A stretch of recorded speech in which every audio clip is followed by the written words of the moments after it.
Hello guys, നിങ്ങൾ അറിഞ്ഞോ? ഇല്ലെങ്കിൽ ഞാൻ പറയാം. നമ്മളെല്ലാവരും ഇഷ്ടപ്പെടുന്ന ഒരു നടനാണല്ലേ ബിജു സോപാനം. അദ്ദേഹത്തിനെതിരെ ഒരു കേസ് വന്നിരിക്കുകയാണ്. അതിൻ്റെ വാർത്ത ഞാൻ ഇപ്പോൾ കേട്ടു. നമുക്കതിൻ്റെ വിശദാംശങ്ങളിലേക്ക് കടക്കാം. ഞാനിത് റിപ്പോർട്ടറിൽ കണ്ടൊരു വാർത്തയാണ്. നടിയുടെ പരാതിയിൽ നടന്മാർക്കെതിരെ ലൈംഗികാതിക്രമ കേസ്. ബിജു സോപാനം, ശ്രീകുമാർ എന്നിവർക്കെതിരെയാണ് പരാതി. ഇൻഫോപാർക്ക് സ്റ്റേഷനിൽ ലഭിച്ച പരാതി. ബിജു സോപാനം, ശ്രീകുമാർ എന്ന് പറയുന്ന പ്രശസ്തരായ 2 സീരിയൽ നടന്മാർക്കെതിരെയാണ് കേസ് വന്നിരിക്കുന്നത്. ഇതിന്റെ വിശദാംശങ്ങൾ ഇപ്പോൾ പുറത്തു വന്നുകൊണ്ടിരിക്കുന്നതേ ഉള്ളൂ. നമുക്ക് ബാക്കി വാർത്ത കേൾക്കാം. SITക്ക് കൈമാറി. സീരിയൽ ഷൂട്ടിങ്ങിനിടെ ലൈംഗികാതിക്രമം നടത്തിയെന്നാണ് ആരോപണം.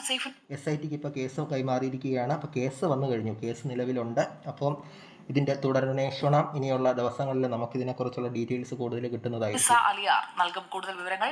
സൈഫുനിസ, എന്താണ് കേസ്? സുജയ, കൊച്ചിയിൽ സീരിയൽ ഷൂട്ടിങ്ങിനിടെ, കൊച്ചി കാക്കനാട് നടന്ന സീരിയൽ ഷൂട്ടിങ്ങിനിടെ ലൈംഗിക